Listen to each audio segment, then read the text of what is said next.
right, it's that time again for the Industry 45 show right here on Giant TV. You can go to Giant TV Niagara on YouTube. You can go to giantfm.com and click on the link there. So Mark Rogers is here, and appreciate you stopping by. I know you're a busy guy. I read your bio, and it says, I misread it, and I thought it said you were a model, but it says you're a model of versatility, both musically and professionally. Although you kind of look like a model today. I mean, well, thank you. So a long-time drummer here in Niagara, and all over the world. So you started really young. So let's start with that real quick and kind of how you got into drums at the age of 8. Yeah, I started playing drums at 8. I got a drum kit for Christmas. But before that, I was playing bongos, and my dad was a real wannabe percussionist, and he loved drums, so he would buy bongos and percussion, and I just kind of took to it. And my mom was a classical pianist and very, very good, trained. She used to teach. She tried to get me to play piano, but I was like, didn't want to have anything to do with that, and got the drums, and they put me in a room with a record player, and first album I put on was Iron Butterfly, In-A-Gadda-Da-Vida. Nice. And just sat with that for weeks. Figured it out. And at that time, there was no teachers in Niagara Falls. I wanted to take lessons, but there was nobody teaching. So just putting on an album and playing to it is how you learned? Exactly. Yeah, self-taught. Did you end up taking lessons at any time? No. I took a couple when I was maybe 9 or 10, but maybe 2 or 3 lessons, but I really didn't like it because I was already playing.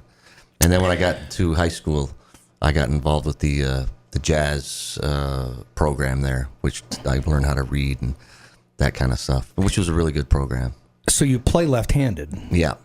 And I'm not making fun of that, because there's a lot of great left-handed drummers. Mm-hmm. Was that because maybe you weren't taught, that just felt comfortable to you? Do you think that a teacher might have told you to turn that around? Because I guess so. Just for me, I because I held the sticks, traditional when I first started. And to me, for the right hand to hold the stick, it kind of felt right. It was easier than the left hand, so that's why I was a left-handed drummer. And I play guitar also, and I just picked that up left-handed. But in actual fact, I'm actually right-handed in everything else that I do in life. So it's just music, just guitar and drums. Yeah. Right.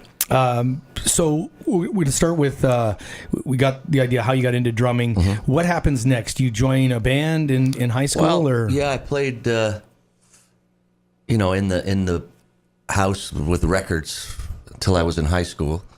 And then I got, started playing in the high school concert band.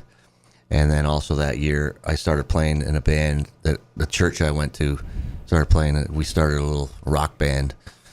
And then I got into the jazz scene, or the jazz program at high school, and things just went from there. Everybody back then was in a band.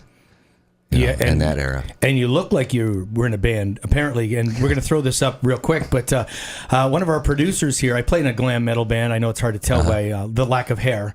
But at one time, you also had a mullet. Oh, yeah, I rocked the mullet. Yeah. And late 80s, early 90s. I was going to say, how long did that last? Because the chicks digged it then. Oh, yeah, that was the look. Yep. And they had the bleach blonde hair. I don't know, till around the mid-90s when things started to change. So you were playing jazz with a mullet? Yeah, I guess so. Nice. We're talking to Mark Rogers. This is brought to you by Krown Rust Control, 4790 Montrose Road in Niagara Falls. So when did we'll go right to LMT Connection, because that's where most people would connect with you. Right. You've been doing it for 30 plus years. 30 years, So when did you kind of get into that with Leroy? Well, before LMT, Leroy moved here from Detroit, mid-80s, and we met, and I had a jazz group back then, and I started, he'd just come into the area, and so I asked him if he wanted to play, the occasional jazz gig with my trio, which he did, so we got to be really good friends.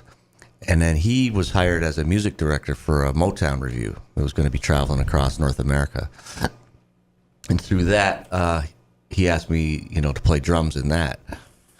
So we performed together in this 10-piece Motown review for like 5 years. And then when that came to an end, we started LMT Connection. Went from a 10-piece, basically did a Motown review show and brought it down to a trio.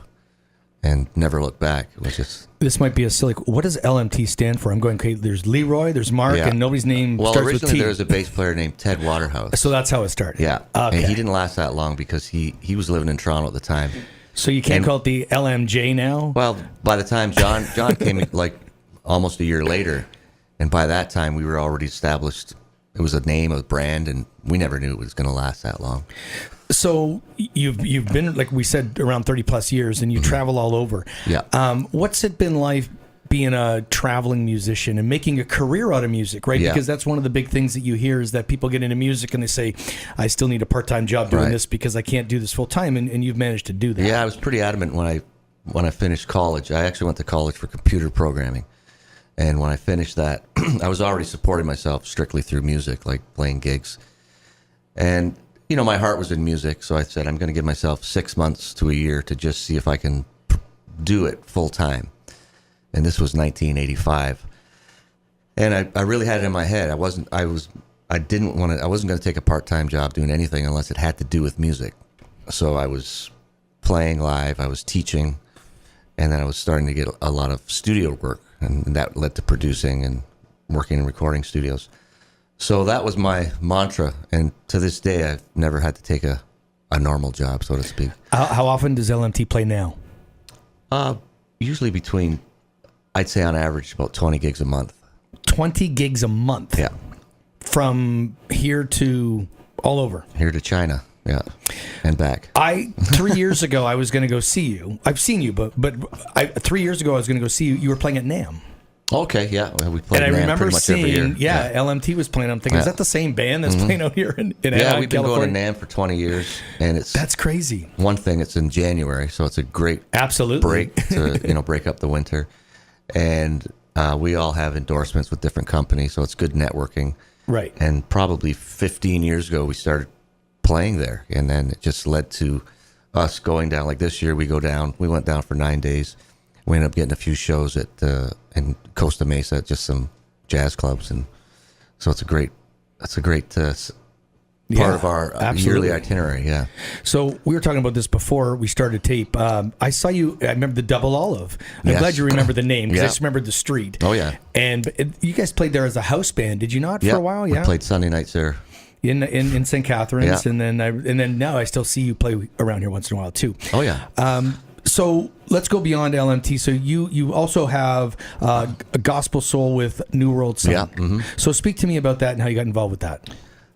Funny enough, that band started at the Double Olive. We were doing a Tuesday night gospel. What do we call it? It was a Tuesday night gospel night, and which was really unique because it was a martini bar, so it was pretty revolutionary.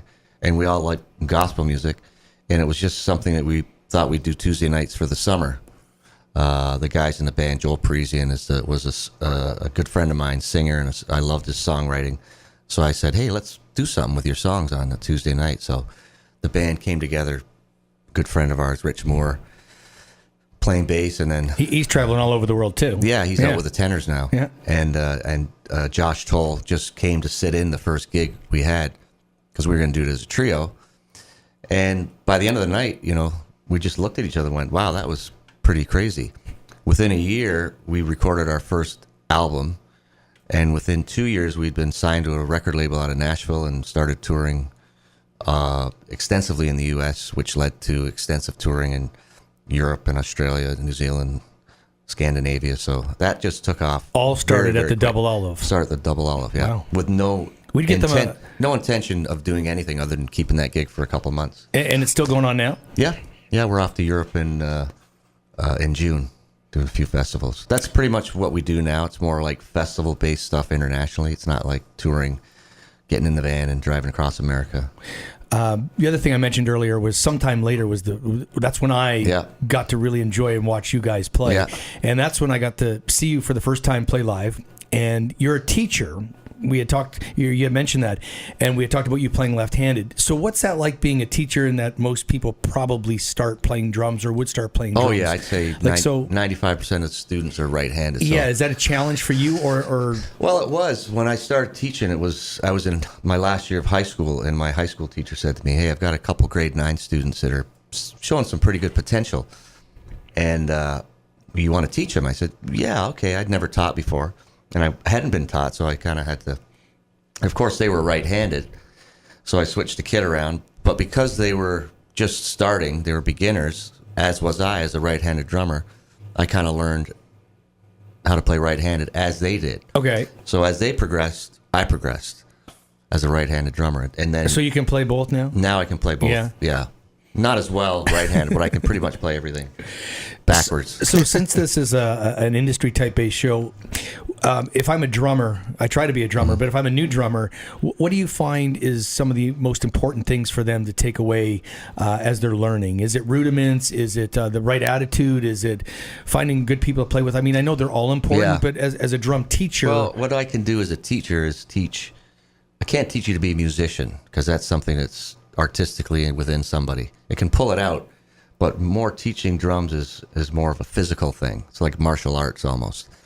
So what I do is I concentrate on teaching four-way independence, balance, with the limbs, different styles of music, like Do you play rock or no?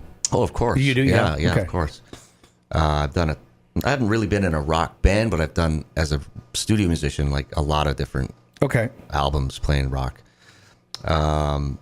So yeah, just more or less start students out just to get the four limbs going, and then introduce them to different styles. Like I really like teaching at a certain point Latin music or Latin rhythms, because it's really uses the four-way independence, and then jazz is a very different way for most drummers to push themselves even though they may never play in a jazz or Latin band, but what you can learn technique-wise Right. is foundational for like just becoming a really well-balanced drummer. And then as far as the music side of it, musician side, that's really up to them to figure out, get in bands, Make mistakes. Yeah. And by the way, the first student, I was saying the very first student that I had as a grade 9 was Rob McEachran. I don't know if you know him. Absolutely. And he ended up playing with Sven Galley, which you would know as a glam. He played with Helix for a while Yeah. too back. Yeah. Yeah, but that was the guy.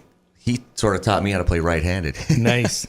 And he's I still saw a good him. friend of He mine. was playing a gig with the Scurvy Dogs with Daryl Gray, who you Yeah, may know, right? yeah, Who plays in Helix. Yeah. And he's a good guy. His Yeah. brother's a good guy too. James. Absolutely. So that was I mean, for a first student, I'm pretty proud to say, because he turned out to be a Absolutely. unbelievable drummer. Yeah.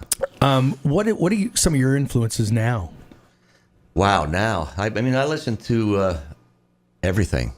I'm really into. Like Country 89 and Giant FM, I understand. But besides that, what else would you listen to? Everything. No, literally, I do listen to everything.